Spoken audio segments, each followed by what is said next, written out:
Alright, what do you say we finish up this Alien vs. Predator franchise with Alien vs. Predator movies? We'll start with Alien vs. Predator, which came out 2004. Something hardcore fans of both franchises have been wanting, and they came up with comic books, video games. They finally needed to do a movie. The problem? PG-13. Yeah, they took two of the most R-rated franchises out there, put them together, and made it PG-13. Why?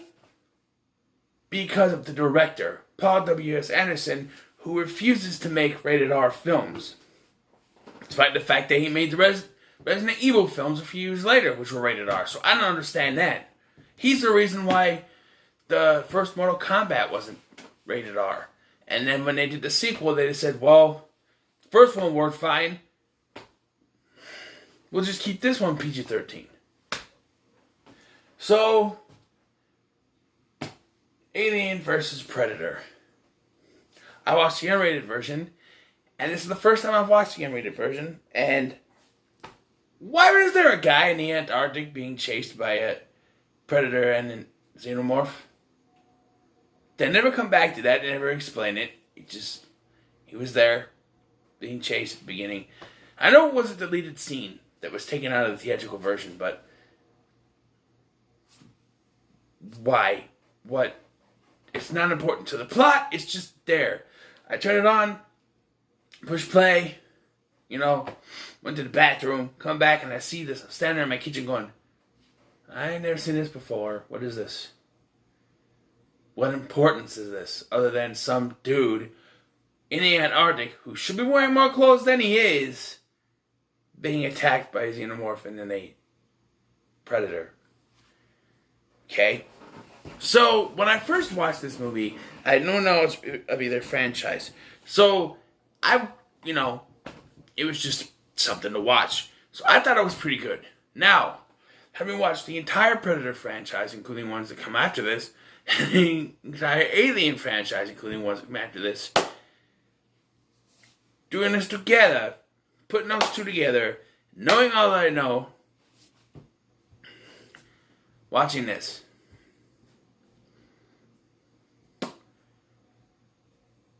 biggest question I have is, why did they have Lance Henriksen play Charles Bishop Whalen? I know they're trying to connect the franchise, but there have been people who said, oh, this is disconnected from the rest of the franchise.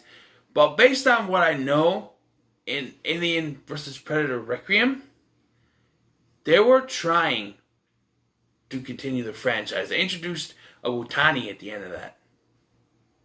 So, they were trying to connect it. Now, hardcore fans of this series would say, how can this movie happen when in Alien they said there's never been any documented encounter with the creatures? Right. Never documented. The only survivor in this is Lex. Do you think she's going to tell the truth about what happened? In fact, we don't know, because there's no continuation with her character, despite the fact that she was the only survivor. But, do you think she's going to tell people what she saw? No. Therefore, it will be undocumented. And they said it's never been on Earth. Well, they basically just destroyed any evidence. Now we get the sequel. That's a little more confusing. But, if the Weyland Yutani Corporation are keeping it a secret, they're the only ones that know, because it's very much known in the first Alien that there's a reason why they went to that planet. Not just because of a distress signal, they went to that planet. So, I'm just saying, for a reason. And that's why Ash was there, and all that stuff, so. Alright, so let's talk about this film, Alien vs. Predator, AVP, as they call it.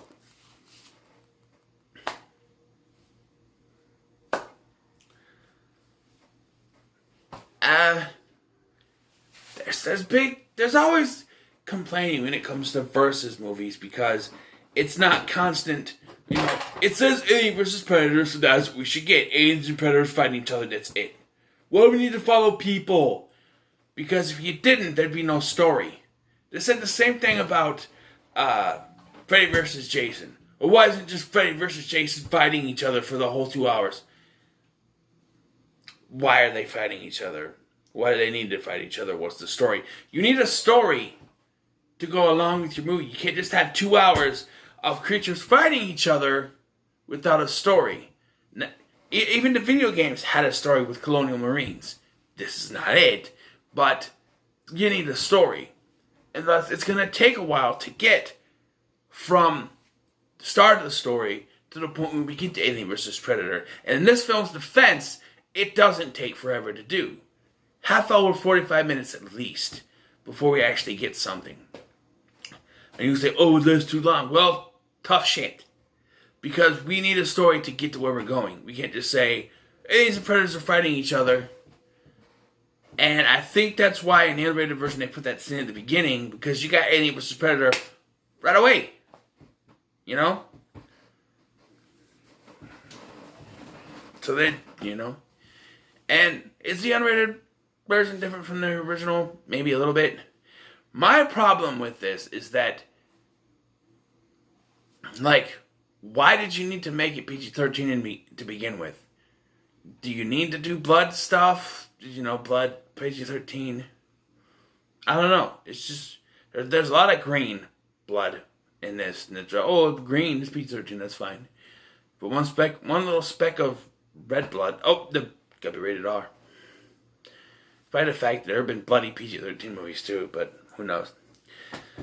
So what is the story? Shut up, I don't want to hear a story. No, you shut up. The story is that they have found a pyramid buried in Antarctica that could possibly be the first ever built pyramid. But if Antarctica's always been frozen, then how do they make a fucking pyramid in Antarctica? I don't know. And they find out that there's something down there. And so then alien predators show up and shit happens. So, yeah, they find out that predators were using humans back in ancient days. I guess it wasn't always frozen down there, which is kind of bullshit, because as far as I know, it's always been frozen in Antarctica, but who knows? Again, the ancient Aztecs or whatever, the predators were using them to breed the aliens so they could hunt them. If I gathered that correctly, watching this movie. Okay. See, this all started when a xenomorph skull was found in Predator 2. So, yeah, they went off that. Despite the fact that there are no continuing characters in this. Now, they had to do... It takes place in the present time of 2004. And that's why people are complaining about how xenomorphs weren't documented. But if the predators took all of them out, and there was one survivor and she didn't say anything, then there's no document. If they had left this as the only Alien vs. Predator film, I think it would work. But because we got AVPR, they decided, hey, this movie made enough money, we could do the sequel. And we're setting up a new universe. It kind of throws that defense out, all out of whack. The performances in this film are great. I think I don't pronounce her name. Sana Lathan? She's great. Lance Henriksen, for what he's got, is good. The Italian guy is okay, I forget his name. And we got the Irish guy who's been in movies like The Rundown, and most recently, I don't remember what it was, but he was in another horror movie, and he died anyway. But yeah, I don't know. But he's, we were shown that he has a family. Oh, you're dead. And then later, he's trapped with another guy, and we find out he has a family too. Oh, they're both dead. Okay, that's great. And, okay, so there's an inconsistency in this. And I think it's because they knew that the people would want Alien versus Predators as soon as they could. And they got a half hour, 45 minutes of story leading up to this. So the blonde, she gets hit, and the thing flies out, gets her, and the chest burster pops out very quickly. And it happens very quickly in this film, and people look at someone, that's not how it works. Do you want to wait another 15 to 20 minutes for a xenomorph to show up? I don't think so. You complain that it didn't take long enough, and if they had done it right, you'd be complaining that it took too long. So shut the fuck up and watch the damn movie. Alright? There's so many people that complain about this movie. And this movie, I think, is good. If it's good enough to make a sequel. And this is going to shock you. I think AVP Requiem is better. Now, sure, I deserve that one. Might have deserved that one. Because we'll get to that with my review. You're going to have to wait. But I've always thought of this one. I never got why people are, hating on AVPR, but they're okay with this one. I'm not saying they love it, but they're okay with it. Because to me, people are like, oh, it's PG-13. Okay, AVPR, it's rated R. It sucks.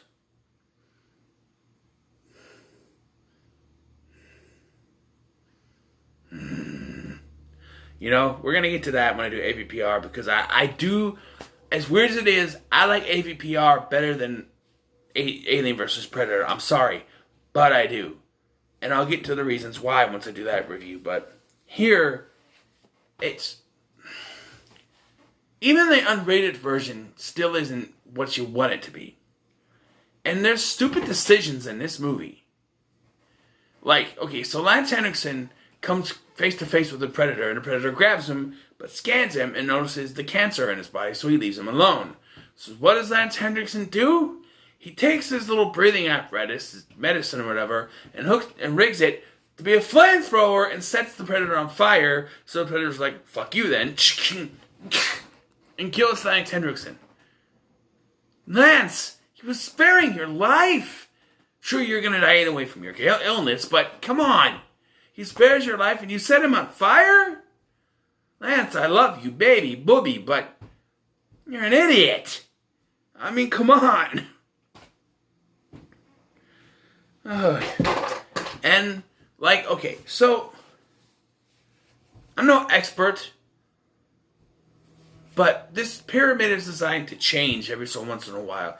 And the Italian guy comes up with every 10 minutes. Okay, well, time intervals were different back when the Aztecs were around.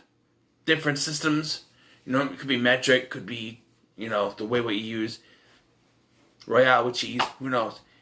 But it seems to work just the way he said it does, because movie logic. And yeah. Also, so they get separated, Lex and the Italian guy. And Lex ends up with the Predator guy, with the Predator, and they find the Italian guy. And he's all string up, and he says, leave me, it's got me, I can feel it inside me. And she keeps screaming that she has to free him. And he just keeps saying, go, leave, it's got me, I can feel it. And so then she finally shoots the guy after a while. And then the chest burster pops out. So, killing the guy doesn't make a difference. But it should. I mean, you kill him. No, maybe it doesn't. I mean, because, do they need a living body? You think they would need a living body to gestate and free themselves, but who knows? But the Italian guy's done, despite the fact that he was shown as a main character, and that's one of the reasons why it kind of ticks me off, is that the only two people we are shown being recruited are Lex and the Italian guy. And the Italian guy gets the boot. And that's only because Lex has to be the only survivor, like Ripley. Yes, other Alien movies have killed almost the entire cast, except for maybe Alien 3 and Resurrection. But like the first two Alien movies, they killed off almost the entire cast so that there was one survivor. But you didn't need to do that, especially after you showed us that this Italian guy was a main character, that he's supposed to be important. But when you kill him off, unceremoniously, he's being shot in the head, and then a chest burster pops out anyway. You make it seem like she's making a sacrifice. Sacrifice a person that was sort of her friend by shooting him just so the chest burster doesn't come out. But then it comes out anyway. What was the point? It's just, you know? We do get a cool scene, though, where, like, the last 20 minutes of this movie are actually pretty good because there's no dialogue. It's just Lex and the Predator kicking ass.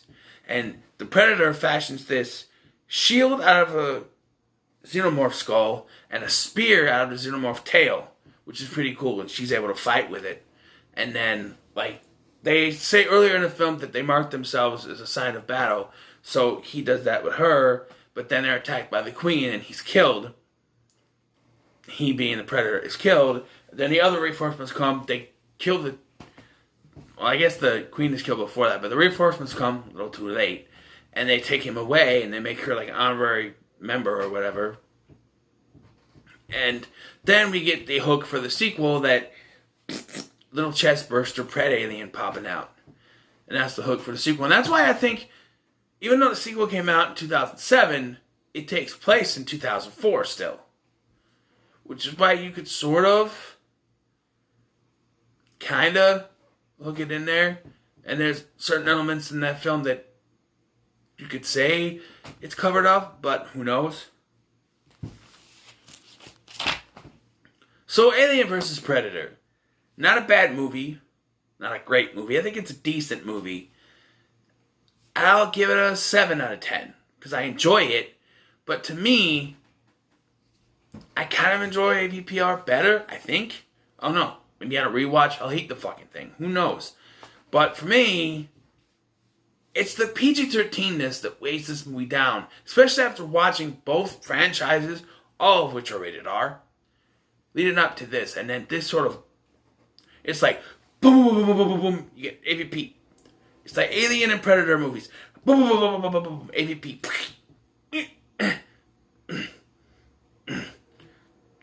Gotta get through it. AVPR. Again.